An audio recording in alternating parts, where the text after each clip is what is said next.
अस्सलाम वालेकुम जी। कैसे हैं आप सब? उम्मीद है सब खैरियत से होंगे। आज मैंने बनाई है जी बेसनी रोटी, और ये इंतहाई क्विक और इजी रेसिपी है। 5 मिनट में फटाफट से आप काफ़ी सारी बेसनी रोटियां बना सकते हैं बग़ैर किसी टेंशन के, बग़ैर आटा गूंदने की झंझट से। अब आप सोच रहे होंगे कि कैसे, क्योंकि ये तो ज़रा लंबा प्रोसीजर है, तो मैं आपको बताती हूँ कि मैंने ये किस तरह ईजी किया है। आप ऐसे कीजिए, एक बाउल में आप ले लीजिए 2 कप बेसन के, और 1 कप आप ले लीजिए आटे का। आपने मैदा इसमें यूज़ नहीं करना। 1 टेबलस्पून आपने लेनी है सूखी मेथी की, और कोरिएंडर पाउडर जो घर में आपने खुद कूटना है बारीक, किसी भी चीज़ में बारीक करके आप उसमें डालें। 1 चम्मच आपने ज़ीरे का लेना है। 1 चम्मच नमक, काली मिर्च रेड मिर्च, लाल मिर्चों का।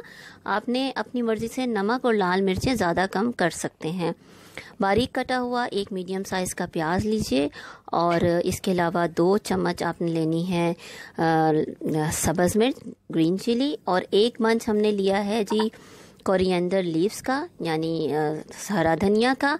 अब आप ऐसे करें कि इसको पानी डाल डाल के अच्छी तरह इस मटेरियल को आप इसको मिक्स कीजिए अच्छी तरीके से। इसको थिक नहीं करना, इसको आपने वाटरी करना है, इतना कि हमारे ज़बरदस्त किस्म की रोटी इससे तैयार हो जाए।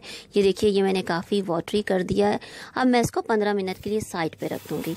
15 मिनट हो चुके हैं। मैंने मीडियम फ्लेम पे पैन गरम किया, उसमें थोड़ा सा ऑयल डाल दिया, उसको ग्रीस किया। आपने ये करना है कि आपने उसी 1 स्पून की मदद से आप वो मटेरियल जो बैटर हमने तैयार किया है वो इस तवे पे डाल दीजिए। मैंने 2 स्पून देखिए डाले हैं इस बैटर के। अब किसी भी स्पून से या इसी स्पून से या स्पैचुला लेके हम इसको एक रोटी की शेप उस वक्त तक देंगे जब तक ये मटेरियल पूरी तरह रोटी की शेप में ना आ जाए। इसको हम स्प्रेड करते रहेंगे। अच्छा, मैं यहाँ पे आपको एक बहुत ही इम्पॉर्टेंट बात बता दूँ कि मैंने ये रोटी का साइज़ 2 यानी स्पून बड़े डाले हैं, तो ये बड़े साइज़ की रोटी बनी है। आप अगर चाहें तो 1 स्पून डाल दीजिए और एक छोटी और पतली रोटी बना लीजिए, वो भी बहुत ज़बरदस्त बनेगी।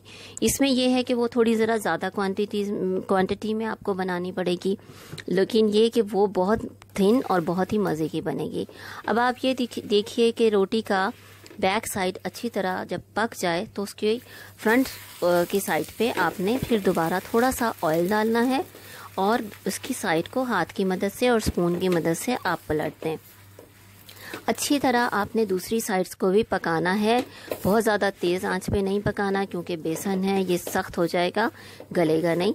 बस ये कि आप मीडियम फ्लेम पे इसको पकाइए थोड़ी देर के लिए, और ये जैसे ही रेडी हो आप देखें कि इसकी साइड सारी पक चुकी हैं, तो आप इसको उतार लीजिए। ये देखिए, हमारी रोटी बेसनी रोटी तैयार है। बहुत मज़े की, बहुत ईजी और क्विक रेसिपी है ये। आप इसको चाहें तो इसके ऊपर मक्खन डालें, मक्खन लगाएं और इसको सर्व करें रायते के साथ। आपके मेहमान आए, आप उनके साथ मैं रिक्वेस्ट करूंगी, आप ये बेसनी रोटी, देसी स्टाइल की रोटी आप उनको ज़रूर सर्व करें। और मुझे उम्मीद है कि ये आपको रेसिपी अच्छी लगी हुई होगी।